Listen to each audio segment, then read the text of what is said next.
have a seat. Preferably not with someone else from the same congregation. And that will be evident why we do it. Your time is precious. We want to begin on time. We will end on time. Absolutely. And we'll fill the time.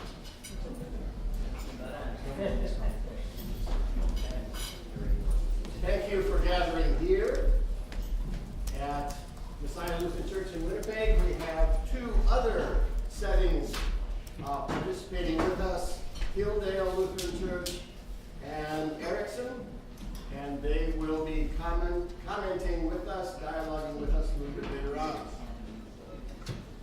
My name is Dave Sani. I am a retired pastor, sort of. And today with Larry Ulrich and Tyler Gingrich, we are facilitating and hosting this workshop. I'd like to begin with prayer.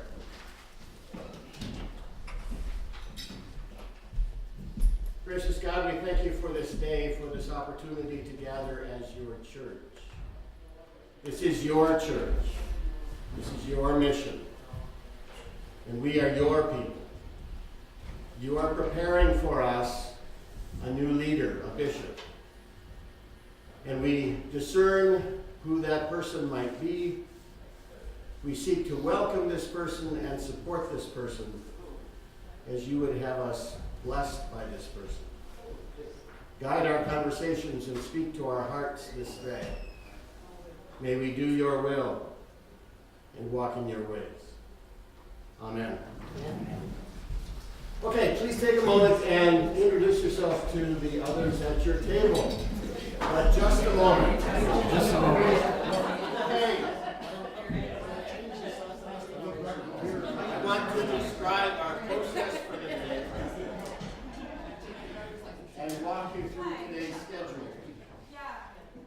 And then we will spend some time in learning the Word. But it's important that we gather for these table conversations. There have been conversations in your congregations as you participate in this discernment process. It's time for us to hear some of what you have been discovering in your discernments. And we want to share with one another, and that's why the mix of congregations. We want to share with these two outlying regions in our synod so that they are also contributing to our discernment process and hearing from us. This conversation is being recorded, and it will be available through our website.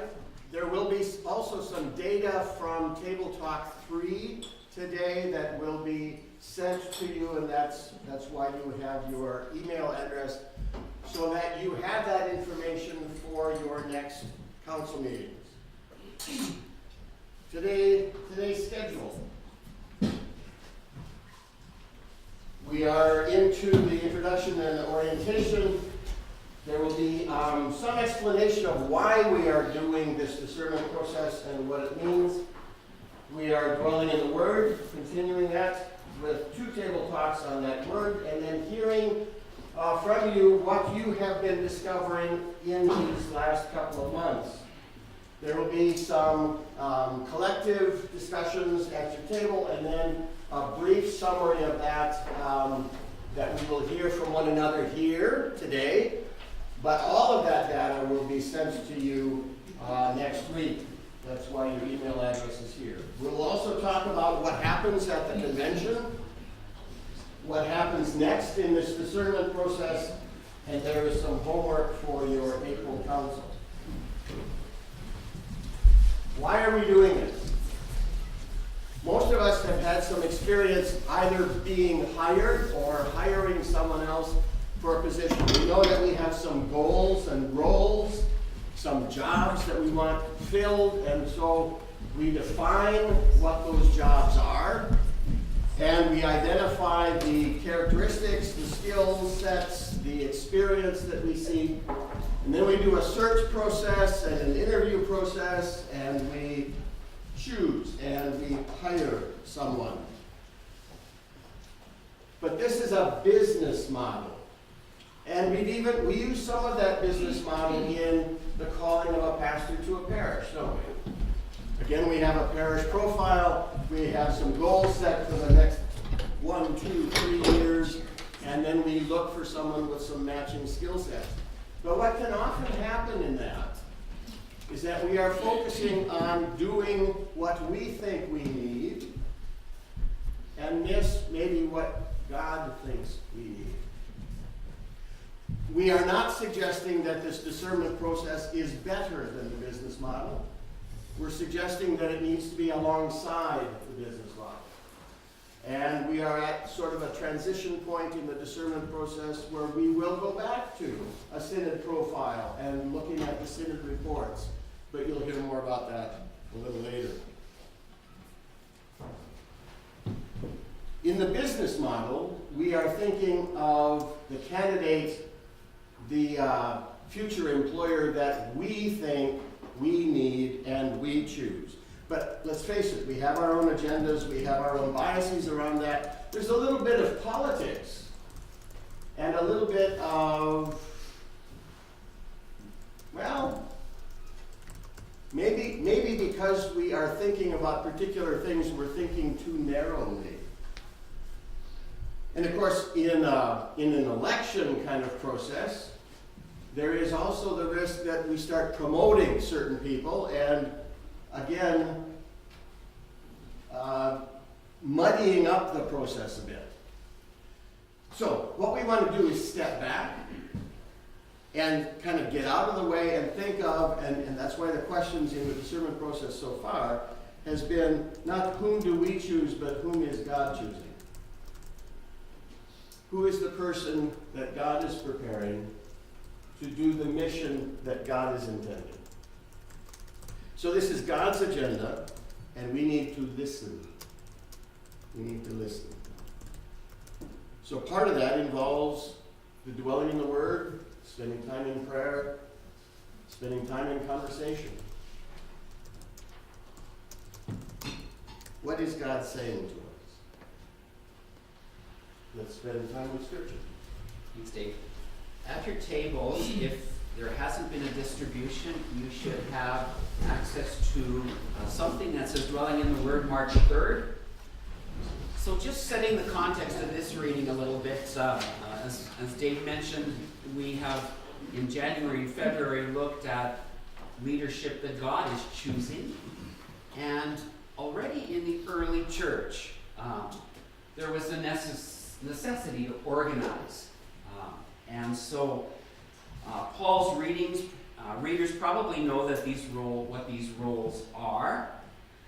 So Paul in chapter 3 and chapter 5 of 1 Timothy describe the qualities of bishops, elders, deacons. And while the qualities of the bishop are here described, the duties are not. Okay? Paul is much more interested in detailing the duties of the elders, chapter 5. The bishop, by the meaning of the word, means overseer.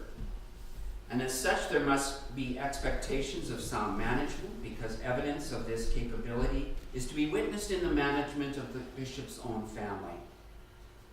Now, this passage is written to the leaders of the first century. There will be need to do some reinterpretation, some allowance for the possibility of a female bishop in our context, okay?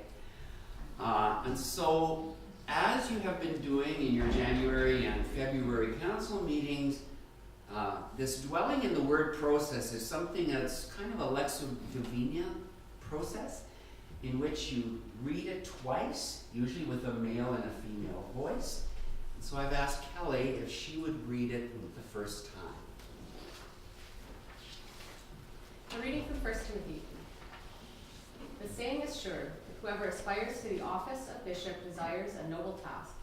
Now a bishop must be above reproach, married only once, temperate, sensible, respectable, hospitable, and an apt teacher, not a drunkard, not violent, but gentle, not quarrelsome, and not a lover of money.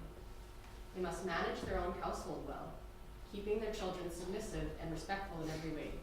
For if someone does not know how to manage their own households, how can they take care of God's church? They must not be a recent convert, for they may be puffed up with conceit and fall into the condemnation of the devil. Moreover, They must be well thought of by outsiders, so that they may not fall into disgrace and the snares of the devil.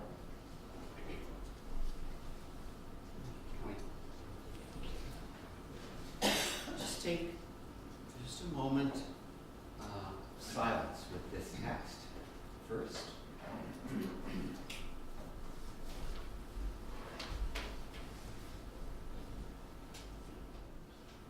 And then in your table groups, will you just share with one another where you stopped? What kind of stuck out for you? What words, phrases? What stuck out for you at this point? So in your table groups, we'll take about 3-4 minutes for you to talk about that. So go. Sorry to be breaking in on your conversation, because obviously there's lots here. But I'm going to invite Paul, a male voice, now to read it a second time. And the question at this point will be, what is this passage saying to our process? Yeah. Paul? The saying is sure. Whoever aspires to the office of bishop desires a noble task. Now a bishop must be above reproach, married only once, temperate, sensible, respectable, hospitable, an apt teacher, not a drunkard, not violent but gentle, not quarrelsome, and not a lover of money. She must manage her own household well, keeping her children submissive and respectful in every way. For if someone does not know how to manage her own household, how can she take care of God's church? Or he must not be a recent convert, or he may be puffed up with conceit and fall into the condemnation of the devil. However, the bishop must be well thought of by outsiders, so that they may not fall into disgrace and the snare of the devil. Thank you, Paul. So now the question. What do you feel this is saying to our process of choosing a bishop?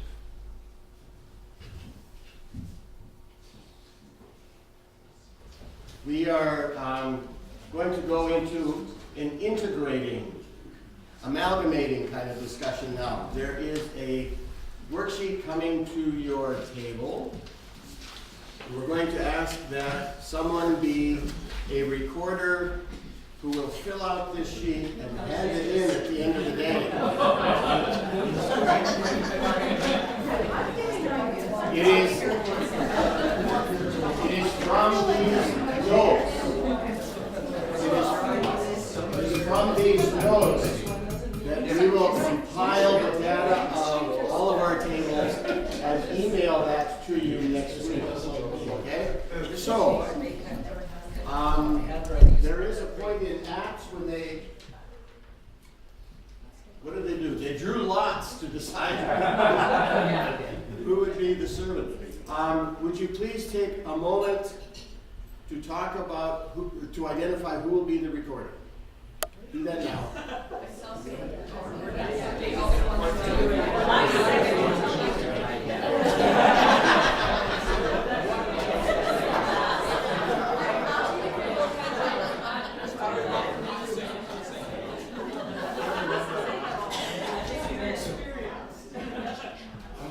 Okay? Now, it may be helpful if the recorder is also the reporter, because you can read your own handwriting. But I will say more about the reporting process when we get to that step. We won't have time to hear from every table every point that you pick up, but we do want to collect every point, compile that, and get that back to you. So, you have 3 questions. What are we hearing collectively so far? Spend time with that. In your last 2 months, and this is particularly important for delegates who perhaps, I hope, have participated in the discussion with the councils. If you have not and you've just been appointed or elected, hopefully you have been briefed, and if not, please see that you are briefed. But it will be beneficial to hear what others are identifying. So what are we hearing collectively so far, January, February? The second question is, what are we hearing today? that is significant to the process? And then what are the important points from your discussion that you wish to report? But I'll say something about that in the last few minutes, okay? Of this Table Talk 3. Any questions? What have you been hearing so far? What are you hearing today? It may be beneficial to keep those separate as much as you can. And then we'll prepare a report for everybody. Okay? Begin. In your last 5 minutes here, together, would you please identify what are the key points that you want to share? All right? As we're sharing, we are going to pay attention to some of the things that are repeated because that adds emphasis. We're also going to ask that you be sure to lift up something that hasn't been said because that's insight. And you can't predict that now. But I'm asking that you identify 3, 4, 5 points that you want to share with the whole group, okay? And we'll do that in 5 minutes. We'll begin that process in 5 minutes. Seek the input of Hildale and Erickson, and it's my understanding that Flin Flon is also connected to Erickson. So we really do have quite the network and the outreach, and I thank all of those people for taking the effort to do this. So Tyler is going to hear their response and relay it because we don't have speakers that all of us can benefit from. But please, let's hear from perhaps Hildale first. Can you hear me if I talk from here? I can hear you, yep.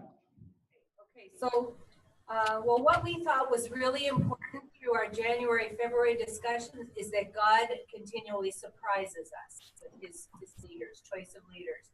It's not age-based, or you don't have to be a certain age to qualify. He works through all generations to make his choice known. Right. Another point that we really have heard that the relationship with the broader community is critical. Very important to nurture and to see, identify who our partners are, who the people are that have the same desires that we have. And we need to be astute. We need to be using spiritual practices. That's how we communicate. That's how we sort of refine our communications with God, is through discernment and prayer and practices that might not be familiar to everyone in the communities on a regular basis. I think to hone those. It is. So that's good. Right? Okay. Good. Thank you, Nancy. How about then Erickson? Okay. Can you hear? Yep. Okay, so thinking about the two First Samuel discussions, we kind of summarized them in terms of the person self-identifying. So that would be Samuel, supported by the church in the form of Eli, and accepted by the whole community, which in the Acts reading. We especially went on with this acceptance by the whole community and talking about the person who is the bishop needs to be respected by the church, by his family, by those in the wider community. In other words, a person of integrity whose actions and attitudes coincide and words coincide. We particularly emphasized good communication skills. Being a good spokesperson, diplomatic, thoughtful, sensitive to various sides, insightful, holding people to the truth, to what's really going on. And then we talked about the need to prioritize. And here again, we also recognized that there were very, very many needs. And wanting to discern what is God's will for our synodical mission. Is it in the direction of more communication, perhaps rather than having churches spend time on buildings, for instance. These were just some of our thoughts. Yeah, and we were talking about the need for checking up, being a spokesperson, being able to follow up and check on how they were heard. What about you, Linda? I'm looking at all of them. I think it's pretty much covered it. Okay. Okay, he says he thinks we've pretty much covered it. Olaf said that. With 1 Samuel 3, there is self-identification. Samuel hears God himself. Now, it takes a while for him to understand. It requires the support of his church. In other words, Eli. Okay? But So that's he has to feel the call himself, and the church has to reaffirm that it is actually a call. Yeah. And then the Acts reading, which we happen to have read just now, also talks about acceptance by the whole community. Okay. Now we want to hear from the other tables, and we've got about 22 minutes to hear from everybody. So again, your chief points, and as you're listening, if there's something that is one of your chief points that you want to endorse, that's again that affirmation or emphasis. But if there's something that hasn't been said that's really important, please add that. Okay? Let's just start here and go around the room. Okay? Please. All right, in the first part, what are we hearing collectively from our congregations and councils? The main thing was, how do we become more contemporary or relevant while remaining faithful? And what are we hearing that's significant to our congregations? What we're hearing today in this meeting? That a bishop need not have every one of these qualities that's described in the passage from Timothy, but that the church supports that and has all of those gifts as well that can be drawn on. So the delegation of those responsibilities by the bishop is an important consideration.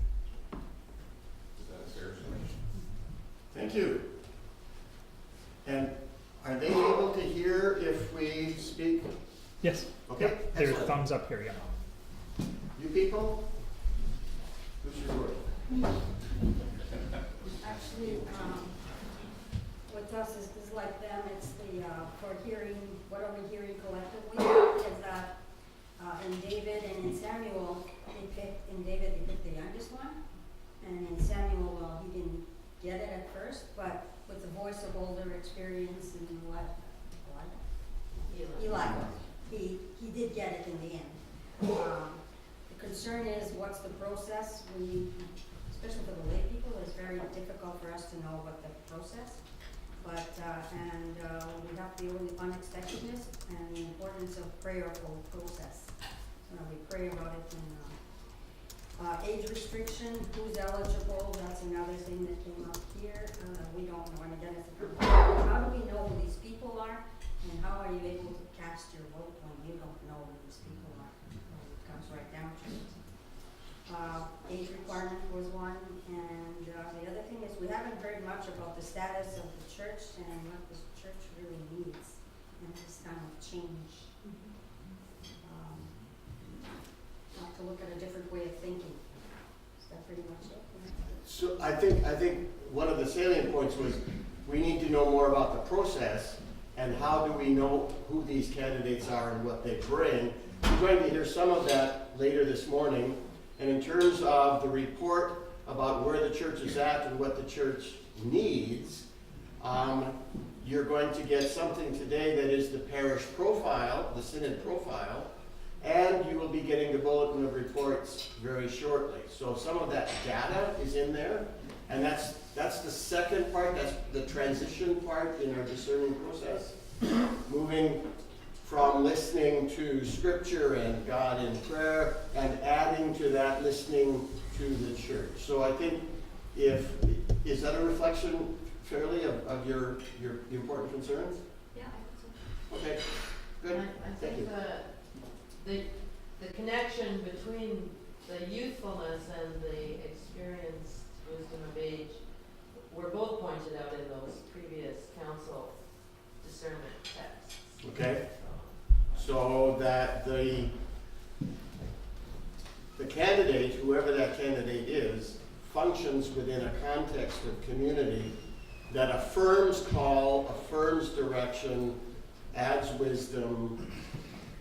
We're beginning to hear that from two sites, and as you're pointing out, from two texts. Okay, thank you. This table, please. Here, our main points were, we hope that there are people there to say, maybe that's God's voice you're hearing, like Eli to Samuel. And maybe we're thinking of someone and God is saying, no, someone else. Maybe it will take 3 times for the person to know that God is calling. And then we echo Thunder Bay that being well thought of by outsiders is important. So not just insiders in the church, but relationships outside are important for building community. And just this consensus that the old mold doesn't fit. We're looking for something new and we don't know what it is. Like this image of old armor that doesn't fit anymore. So. And we've heard from the outside the importance of the community relationships and what does it mean to be contemporary and faithful. So, yeah, those pieces are starting to be woven into a pattern. How about you people? So we covered a lot of the same things, so I'll just say some of the new ones, which might tie into the no, not that person. We have a list.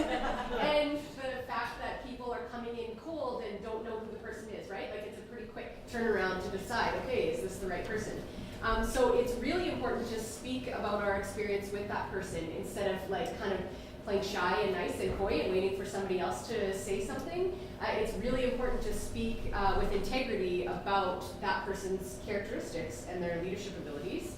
And that's a part of the discernment process. So how do we make time for that so it's not happening in whispers in the parking lot, right? Like we don't want parking lot meetings. We want that to be part of the discernment process. And how to do that constructively. And then that discernment happens in community and in conversation and in our experiences. So really lifting that up as part of the whole thing. And then separate from all that, it might help to develop the discernment process in other areas of congregational life so that it's not so foreign when we come to the time to elect a bishop. Jim gave us the math equation that we've had 3 bishops. So we've done this very few times before, even if you're a person who goes to every convention, right? As a synod, we don't have experience in this. So if we're more comfortable with it in other ways, then maybe it doesn't feel so foreign when we come to convention. And then that it's a deeper question than just the first person we think of. That's us. Excellent. Thank you.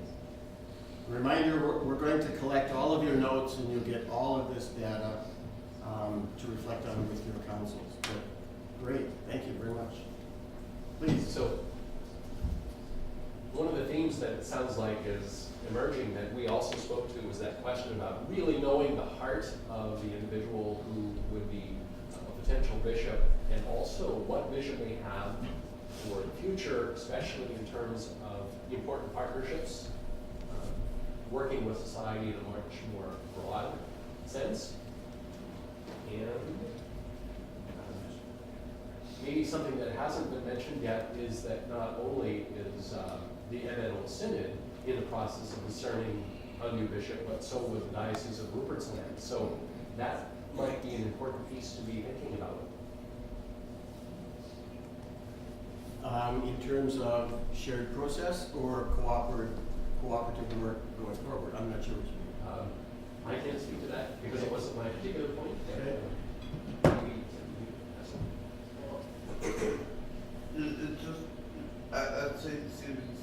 say deep word on the process of electing Yes. we are the budget community. And just some of the points that we were looking at in an Anglican bishop would also be an attribute to look forward in the Lutheran bishop.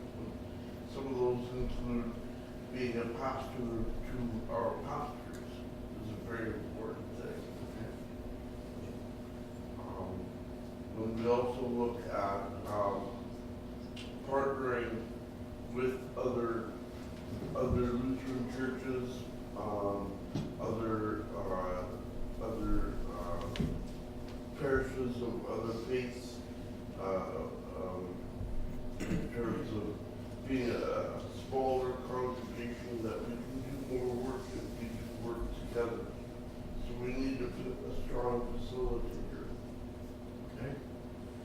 So we're talking about yoked parishes have revealed that Lutherans and Anglicans are going through a similar process.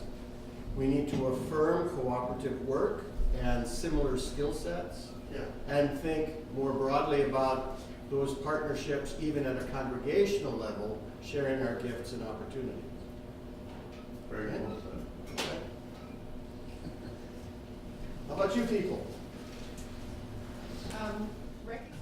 Recognizing that we have a huge list of choices for us, the delegates have a concern that we can't apply the information until we're well into the process of voting. That we need to be mindful of biases or stereotypes. We need to keep an open mind and trust that there will be a right someone. We have to think beyond our local needs. We would like a team player, but with a leader's vision. Since God is involved in this process, that we could be surprised, and we need to remember that the Spirit is moving amongst us. During the convention, we would like to have time for conversation in between the ballots. And right now, we appreciate this experience of preparing for the process ahead of time, because we're not aware of, many of us aren't aware of the difficulties and challenges. Thank you. Thanks. Thank you. Larry, I think we had anticipated that there would be questions about the convention and the process. So can you speak to that now?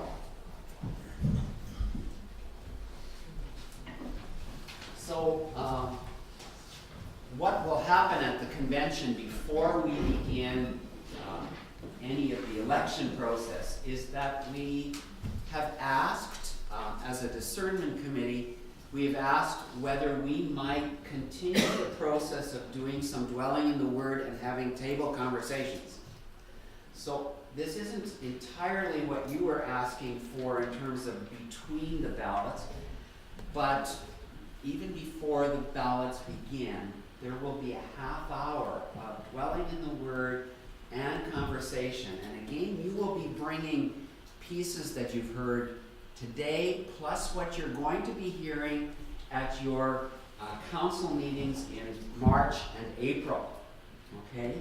So you're bringing those pieces to the table, and I'll go into exactly what that will be at your March and April council meeting.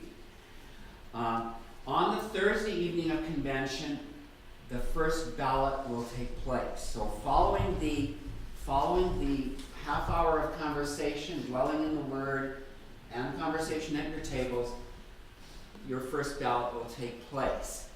Now, I think, how many of you will this be the first convention that you are representing your congregation for?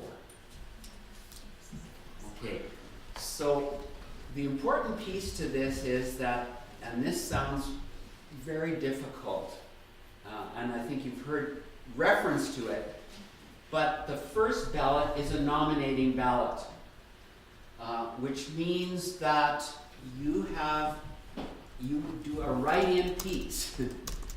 And the write-in piece is, and you may have had some of this discernment at your council meetings about who might fill those pieces, but that may, or you will have heard something around the table at convention during that dwelling in the Word, that may help you with this, but the first ballot is a write-in ballot, and what the only pieces to this is that this has to be an ordained person within the ELCIC or the Anglican Church of Canada. So any ordained pastor basically can be on that ballot, and you write it in. Now, it is possible to elect. Clarify when you said about our relationship with the Anglican, that means that Anglican priests are also eligible. That's correct. And we'll have a list of all those names, right? No. And this isn't necessarily someone within the MNO Synod. Not necessarily. I mean, those, obviously, those will be the people we know best, probably, okay? But it doesn't have to be. It can be across the church. I think the piece that you need to be mindful of is that you're electing this person for 6 years. Okay? It's a 6-year term. Okay. I read this up. Retirement is not, being retired is not a description of your life stage. It is a designation of a roster that you're on. So you can be not serving in a congregation but not designated as retired. So if you've chosen to be moved to the retired roster, then you are no longer eligible to receive a call from any organization or body in the ELCIC. So that's why retired ministers can't be elected to be bishop. Okay. Once you have moved to the retired roster, you cannot move off the retired roster unless you resign entirely from the roster. And I'll note too that, Pastor Matthew in Thunder Bay is just reinforcing what was said is true. You can't go from status of retired to active again. Thank you. Okay, so that first ballot will take place on the Thursday evening of convention. There'll be opportunity to, I'm not sure whether we'll hear the results of that yet Thursday evening or the first thing on Friday morning. The second ballot, of course, is that you can't add any additional names now, but whoever was on the first write-in ballot is on the second ballot. And so the vote sometimes doesn't look all that different on second ballot from what it was on the first ballot. Could have 35 Except names. for that everybody that's not eligible is taken off. Like it's checked, their eligibility is checked and they're not on the second ballot. Right. Okay. When a person is nominated, does there need to be a seconder? Does there need to be a group of people that are decided on? No. Submit a name. It's just you put a name. And so and I think the idea is that in some ways this is a spiritual discernment process, and the thought is that this could be anybody that God is choosing, and that doesn't have to be who's the most popular or whatever, right? Because it's understood that this is like a call process, right? And so no, they cannot say, I don't want my name on there. You can't say that. They can say it. They can Actually, they won't be allowed to say it. I mean, they can say it at their table groups, etc., but they can't say it publicly. That's correct.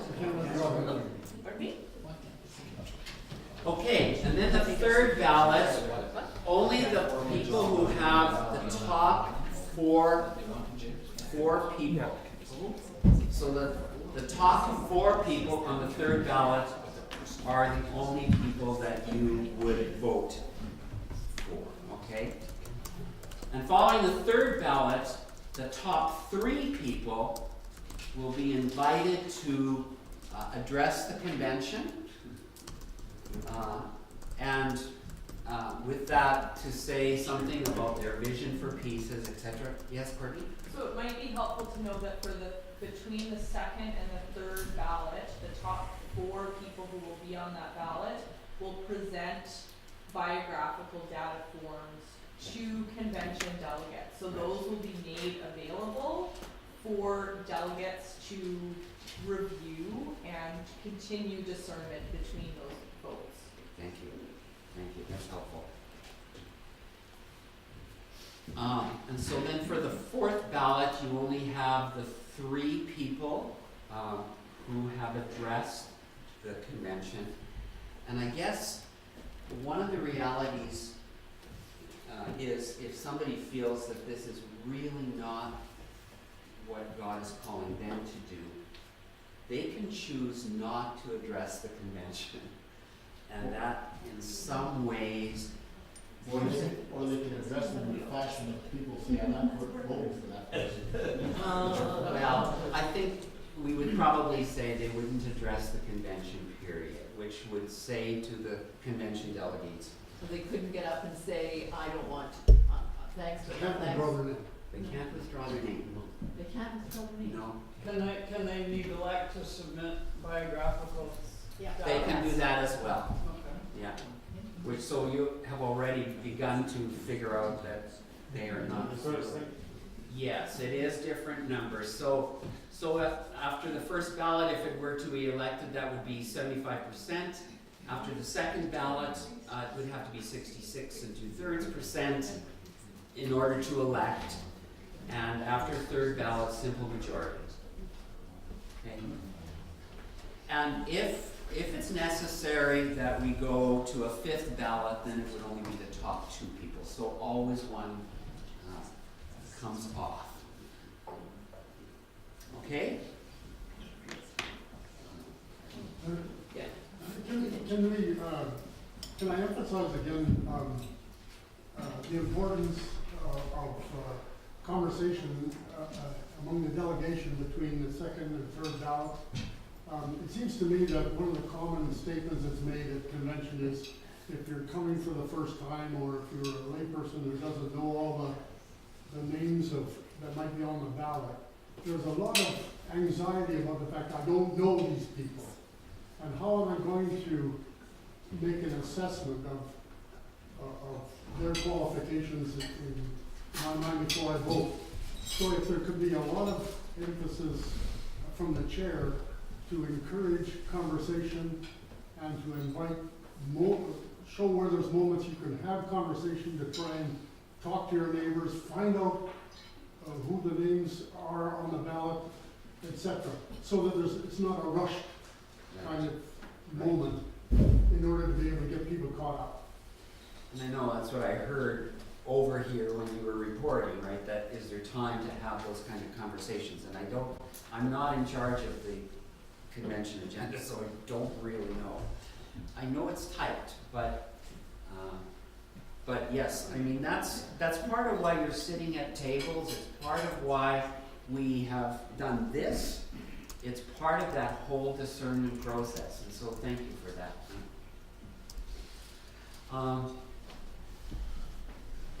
Just so that you know, a bishop is a separate roster, and so following election, at some point, there will be an ordination of whoever it is that has been elected to be bishop, to be our bishop. What's going to happen from here on?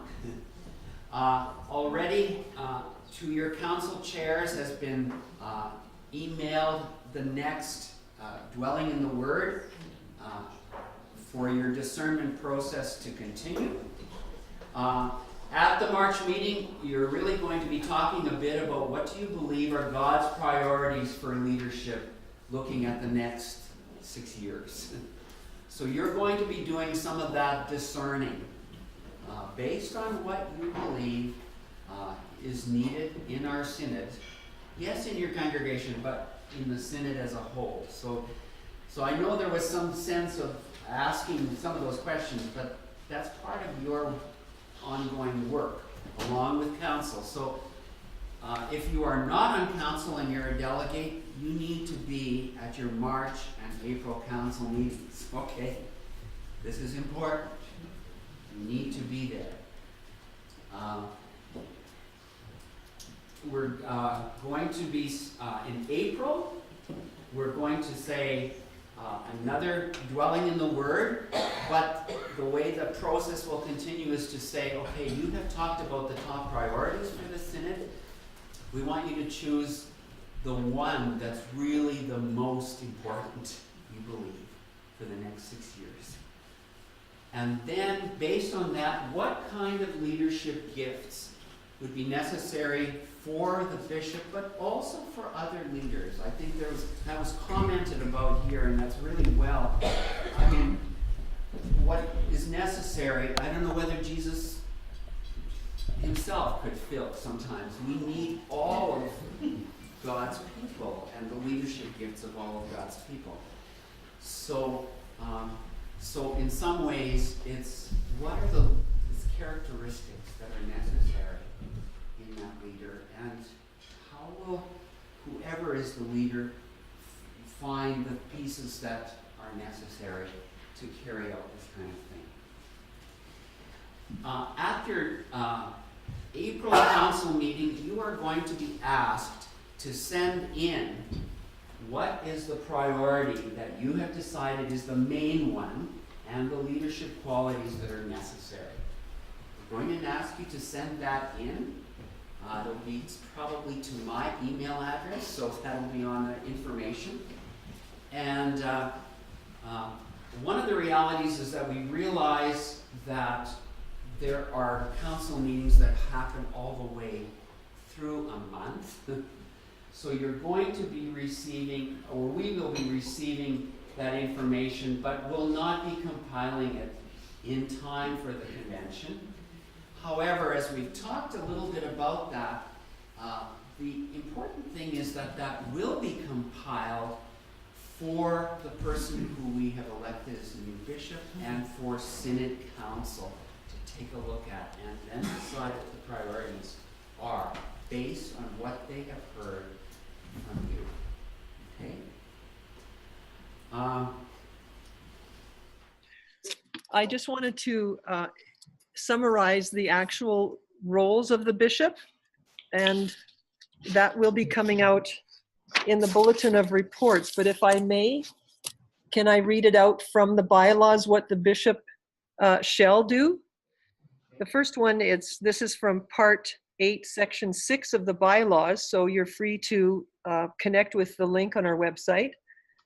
And the bishop shall, A, provide pastoral care, spiritual leadership, and counsel to this synod, its conventions and gatherings and areas. B, ordain approved candidates for ministry, consecrate approved candidates for diaconal ministry, and provide for the installation into office. C, oversee the call process as outlined in the call process manual, attest to all official documents of the synod as may be required, provide for the maintenance of historical records on behalf of the synod, report to the synod council and the synod convention all significant matters affecting the mission and ministry of this synod, perform other duties as prescribed in the constitution and bylaws of this church and synod, and the synod council governance and policy manuals. And thank you for summarizing, Pastor Tyler. You're welcome. Thanks, Heather. I think that together we are trusting our congregations, we're trusting our broader community to listen and to hear what God is, the direction that God is taking us. Would you pray with me before we close?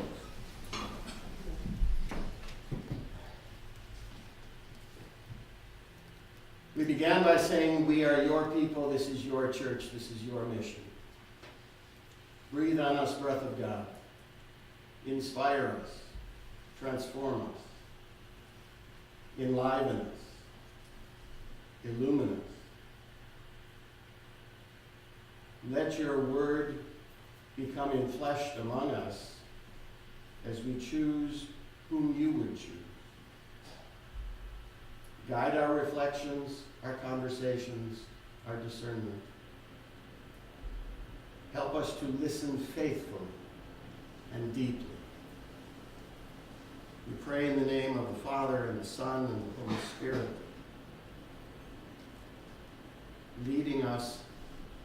do your will on earth as in heaven.